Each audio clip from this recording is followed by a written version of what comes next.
Right. ఎన్నాళ్ళ నుంచి మనం వెయిట్ చేసింది బాగా మీరు ప్రధానంగా అయోధ్య. ఆయన గుడి అసలు ఎంత బాధపడ్డారంటే ప్రతి ఒక్క దేవుడికి అక్కడైనా స్థలం ఉంది. అయ్యో! ఈయనకి లేదే అని చాలా మంది బాధపడ్డారు. దాని గురించి మీరు?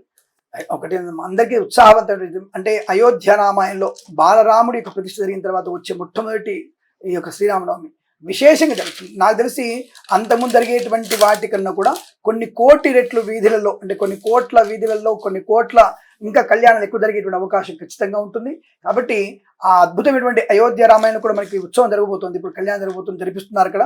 సో అటువంటి స్థలంలో జరుగుతున్నటువంటి విశేషమైనటువంటి కార్యం ఈ రాముల వారి కళ్యాణం రావడం విశేషం. జన్మ ధన్యం అనేది నిజంగా ఈ జన్మలో మనం పుట్టడం అనేది నిజంగా ధన్యమే. ఏ పార్టీ వారు కాదు, ఇక్కడ పార్టీ వారని కాదు, వ్యక్తులు కాదు. 500 సంవత్సరాల తర్వాత మన 5 తరాలు దాటిపోయినాయి.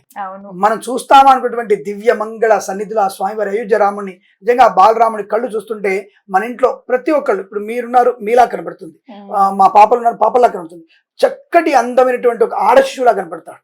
సో ఎంత అందంగా ఉంటాడంటే అక్కడ బాలరాముడు. కర్ణాటకలో ఆయన చేసిన శిల్పికి కూడా మనం కృతజ్ఞత తెలియజేసుకోవాలి. ఆ రాములారు పూజ జరుగుతున్నప్పుడు, ఆ ఉత్సవం మంగళహారతి ఇస్తున్నప్పుడు కూడా చిరుమందహాసన అవుతున్నట్టు ఉంటాడు స్వామివారు. అంతటి అద్భుతమైనటువంటి ఆ రూపము ఇప్పటికీ కళ్ళల్లో మెదులుతూనే ఉంటుంది.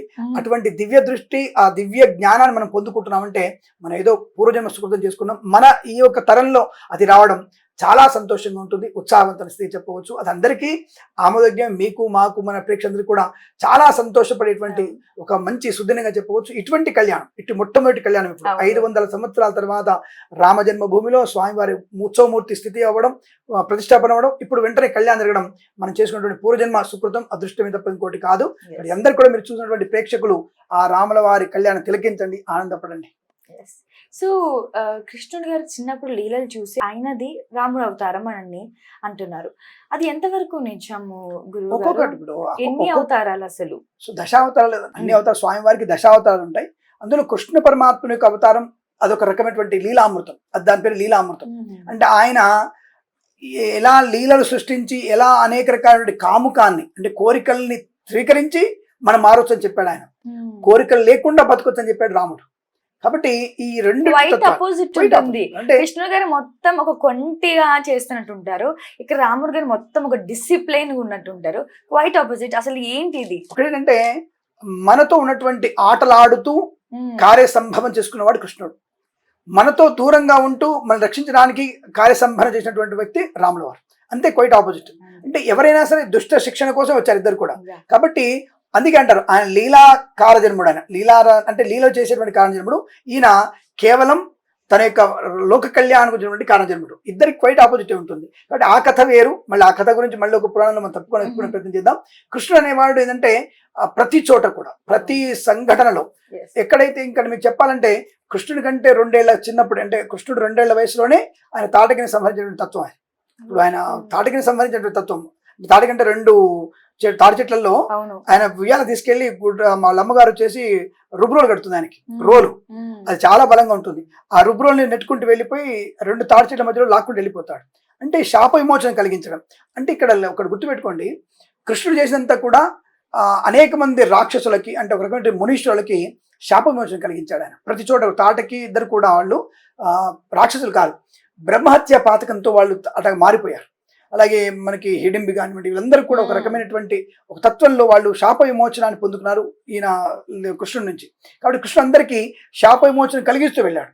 ఈయన అసలు అటువంటి తత్వమే ఉండకూడదని చెప్పేసి సంహరణ కోసం వచ్చాడు. ఇలా మనం బతికితే ఎటువంటి శాపాలు రావని చెప్పిన వాడు రాముడు. కాబట్టి 2 తత్వాలు వేరు, కృష్ణతత్వం వేరు, రామతత్వం వేరు. కానీ 2 కూడా సంకల్పాలు ఒకటే.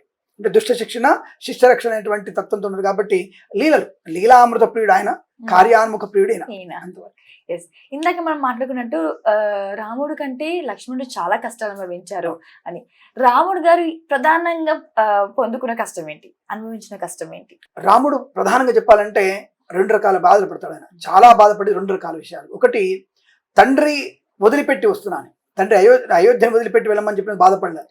తండ్రిని వదిలిపెట్టి వెళ్తున్నా నేను, ఒక బాధ్యతగా ఉండి తల్లిదండ్రులను వదిలిపెడుతున్నా నేను అన్నటువంటి బాధతో ఆయన బాధపడుతూ వచ్చేస్తుంటాడు. రెండవ బాధ ఏంటంటే ఎప్పుడైతే సీతమ్మ వారు రావణాసురుని చెరలోకి వెళ్ళిపోయిందో అక్కడ పడేటువంటి బాధ వర్ణాతీతం. రామాయణంలో ఈ 2 సంఘటనలే మీకు చాలా బాధ కలిగిస్తాయి. ఆ అధ్యాయాలు చదువుతుంటే మాత్రం మన కళ్ళలో నీళ్లు కారుతుంటాయి. ఆయన పడేటువంటి ఆవేదన, భద్రశీల నది తీరంలో ఆయన భద్రాది తిరుగుతూ ఆ వచ్చినటువంటి నది తీరం తిరుగుతూ విరహ వేదనకి, అలాగే అనేక వేదనలు, అంటే భార్య లేనటువంటి వాడు ఎంత వేదన పడతాడు, అసలు భార్య లేకపోతే అంత వేదన ఉంటుందా మనకి అనేది ప్రత్యక్షంగా చూపించాడు. భార్య గురించి విలువను చూపిస్తాడు, చాలా స్పష్టంగా చూపించాడు. మీరు స్పష్టంగా చదవాలి ఆ కథల్ని. అంటే రామాయణంలో ఈ రావణాసురుడి దగ్గర నుంచి, రావణాసురుడు వచ్చేసి అమ్మవారిని తీసుకెళ్ళినప్పటి నుంచి మీరు చాలా సార్లు మీరు కథను చదవండి, రామాయణం చదవండి. అతను ఎంత బాధపడతాడంటే, ఈ భార్య లేకపోతే నేను నిస్సహాయుణ్ణి, నేను అసమర్థుణ్ణి, అసలు నేను దేనికి పనికిరాను, నేను ఆత్మహత్య చేసుకోవాలనుకుంటున్నాను అంటాడు స్వామివారు. నేను ఆత్మహత్య చేసుకోవాలనుకుంటున్నాను, నాకు ఇలా అనిపిస్తుంది లక్ష్మణ, నన్ను ఏం చేయమంటాను అడుగుతాడు. లక్ష్మణుడు అడుగుతాడు, దేవుడు సైతం భార్య కోసం తప్పించి కొడతాడు ఆయన. అది మొట్టమొదటిగా ఆయన కళ్ళలో నీళ్ళు రాకుండా, ఎందుకంటే ఆయన అసూలు కింద పడితే భూమి బద్దలైపోతుంది. ఆయన ఏడుపును కూడా దిగమింగుకొని చెప్తుంటాడు సౌమిత్ర అక్కడ, నువ్వు వెళ్తున్నావు వినబడుతుంది మాకు, మరి ఏం చేయమంటావు అడిగితే నాకేమీ శబ్దంలో వినబడతలేదు అంటాడు. రాముడు అబద్ధం ఆడతాడు అక్కడ. చాలా మందికి అక్కడ కొడుకుదారు అబద్ధం ఆడతాడు ఆయన. అంటే అదే అంటాడు, ప్రియమైనటువంటి వాక్యాన్ని అబద్ధమైనా సరే, కొద్దిగా అప్రియమైన వాక్యమైనా సరే ప్రియంగా చెప్పంటాడు. అంటే అప్రియమైన వాక్యం అంటే అవతలి వాళ్ళకి నచ్చని వార్తని ప్రియంగా చెప్పు. అంటే ఉదాహరణకి అవతలి వ్యక్తి కుడి నొప్పి ఉంది, టకటక ఏదో సినిమాలో చెప్తారు, ఏప్రిల్ 1 విడుదల సినిమాలో ఒక జోక్ ఉంటుంది మనకి, ఏదో అపరాపర అది జాతిం ప్రసాద్ వచ్చేసి అన్ని నిజాలు చెప్తానంటాడు. ఆయన మల్లికార్జున గారు బెడ్ మీద ఉంటే నాకేమైందంటే అందరు సైలెంట్ వరకు చెప్పకరా బాబు అంటాడు. వాడిని చేసి నాకు చెప్పు నిజం చెప్పంటే మీకు ఇందా గుండె నొప్పి వచ్చి అంటాడు. వాడు పుట్టుకున్న చనిపోతాడు. అది కామెడీ చూపించారు. అంటే ఇది కూడా అక్కడ నిజం చెప్పాలంటే నిజం చెప్పాలి, కానీ అప్రియమైనది, ఆ నిజం అప్రియమైనది అంటే మనిషికి ఇబ్బంది కలిగిస్తుంది కాబట్టి అక్కడ అసత్యం చెప్పు అని చెప్పారు. అంటే ఏం లేదండి, చిన్న అనారోగ్యం వచ్చింది అంతే చెప్పొచ్చు, అంతే తప్ప నువ్వు చనిపోయిన ఇందాక నువ్వు గుండె నొప్పి వాడు చనిపోతాడు. కాబట్టి అక్కడ ఆ సందర్భాన్ని చెప్తాడు. అక్కడ తండ్రి అరుస్తుంటాడు దశరథుడు, నానా రామ రామ నువ్వు వెళ్ళొద్దు, నేను చెప్పలేదు రమ్మంటుంటే కూడా ఎప్పుడైతే తల్లిని మాట నుంచి వచ్చేసింది వాక్యం, నీ నాన్నగారు ఈ మాట అన్నారు, నేను అడవికి వెళ్ళమన్నారు అని చెప్పగానే బయలుదేరుతాడు. ఆయన రథసారి తీసుకోడు. రథసారి బండి వేగంగా వెళ్తుంటుంది. ఆ వేగంగా వెళ్తున్నప్పుడు తండ్రి మాట వినబడుతున్నానికి ఈయన రథసారథి అంటాడు, రామా నాన్నగారు మాట వినబడుతున్నాయంటే ఈ గుర్రాల డెక్కల శబ్దాన్ని నాకు వినబడటం లేదు, ముందుకు పోని రథం అంటాడు. సో అంటే అక్కడ అప్రియం అది. అంటే నా దగ్గరికి వెళ్ళిపోతే తనకు అధర్మంగా, అంటే సత్యాన్ని కోల్పోతాడు కదా, సత్యవాక్య పరిపాలన కోల్పోతాడు. కాబట్టి అటువంటి తర్వాత వెళ్తున్నప్పుడు ఎంత వనలో బాధపడతారంటే, నా తండ్రిని ఇంత నన్ను ప్రేమగా పెంచుకున్నటువంటి నన్ను, ఒక ఎంతో యజ్ఞం చేసి యాగము చేసి నన్ను పెంచిన తండ్రిని వదిలొచ్చేసి అని బాధపడుతుంటాడు. అక్కడ చెప్పేటువంటి వాక్యాలు సీతమ్మవారితో చెప్తుంటాడు వాక్యాలు. ఆయన అప్పుడు బాధపడతాడు. అసలు ఆ క్షణమే నేను చనిపోవాలి నీతో పాటు అంటాడు. లక్ష్మణుడు అంత బాధపడతాడు. ఈ 3 సంఘటనలు రామాయణంలో అంతటి బాధ మళ్ళీ రాముల వారు ఎప్పుడు పడలేదు. అటువంటి బాధపడ్డాడు. ఈ 3 సంఘటనలు మీరు చదివితే మన కళ్ళు నీళ్ళు వచ్చేస్తాయి. అటువంటి బాధాతతో ఉంటాడు. ఆ 3 సంఘటనలు చాలా బాధించాయండి. అది మనకి రామాయణంలో స్పష్టంగా తెలుస్తుంది. ఇందాక మీరు అన్నట్టుగానే ఆయనకి తెల్లారితే పట్టాభిషేకం, అది సైతం వదులుకొని అలా వెళ్ళిపోతున్నప్పుడు ఆయన పట్టాభిషేకం వదులుకుంటున్నందుకు బాధపడలేదు, వాళ్ళ నాన్నగారిని చేసుకుంటూ వదిలినందుకు వెళ్ళిపోతున్నందుకు బాధపడుతున్నారు. అయితే అక్కడ మనం ఏం అర్థం చేసుకోవాలి, అసలు మనకి ఏం అర్థం అవుతుంది అక్కడ అంటే, ఇప్పుడు తండ్రి ఆజ్ఞ తల్లి నోట్లోంచి వచ్చింది, పితృ ఆజ్ఞ పరిపాలకుడు అవుతున్నాడు, ఆ వాక్కు తల్లి నోట వచ్చింది. ఆ తల్లి నోట వచ్చిన వాక్కు కూడా తల్లి మాట కూడా కట్టుబడ్డాడు కదా. ఆ మాట అనేది ఎవరు? సుమిత్ర గారు కాదు, కైకేయి చెప్తుంది అక్కడ. ఆ కైకేయి అన్నారు చెప్తాంత వరకు, వెళ్ళమని చెప్పాడు. ఇలా అన్నారు, నాకు మాట ఇచ్చారు అని చెప్పి ఆ మాట మాత్రం మాడతాడు. ఆ మరుక్షణం వెళ్ళిపోతాడు ఆయన.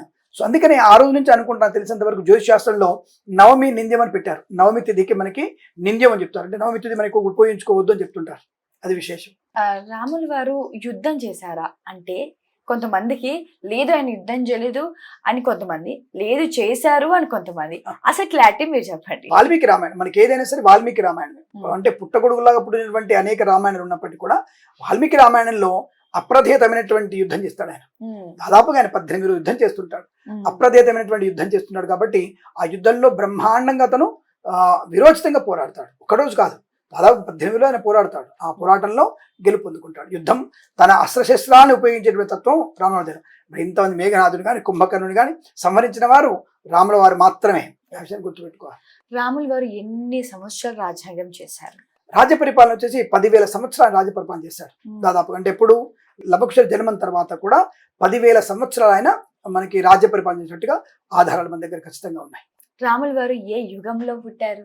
ఇప్పుడు ఒకటి ఏంటంటే త్రేతాయుగమే. యుగం అంటే మనకంటే ముందు త్రేతాయుగమే. త్రేతాయుగంలోనే పుట్టారు స్వామివారు. సో ఓవరాల్ గా రాముడు వారి గురించి యూత్ ఏం యూత్ సీనియర్ సిటిజన్స్ పిల్లలు ఇలా వరుసగా 3 జనరేషన్స్ పెడితే ఏం నేర్చుకోవాలి ఆయన ఒకటే గురించి? విషయం, కట్టుబాటు. ఒకటి కట్టుబాటు, రెండవది నియమం. ఒక నియమం అనేది ఖచ్చితంగా ఉండాలి. కట్టుబాటు, నియమము. తర్వాత సరికి ఎవరినైతే నీ మీద ఆధారపడ్డారో వారిని పరిపూర్ణంగా రక్షించే బాధ్యత నీది. ఈ 3 విషయాలు తెలుసుకోవాలి.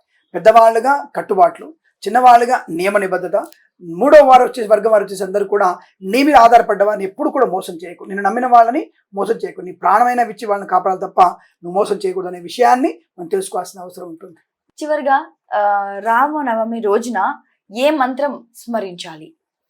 తారక రామ మంత్రం. అంతకు మించిన మంత్రం ఏముంటుంది? శ్రీరామ రామ రామేతి రమే రామే మనోరమే సహస్రనామ తత్తుల్యం రామనామ వరాననే.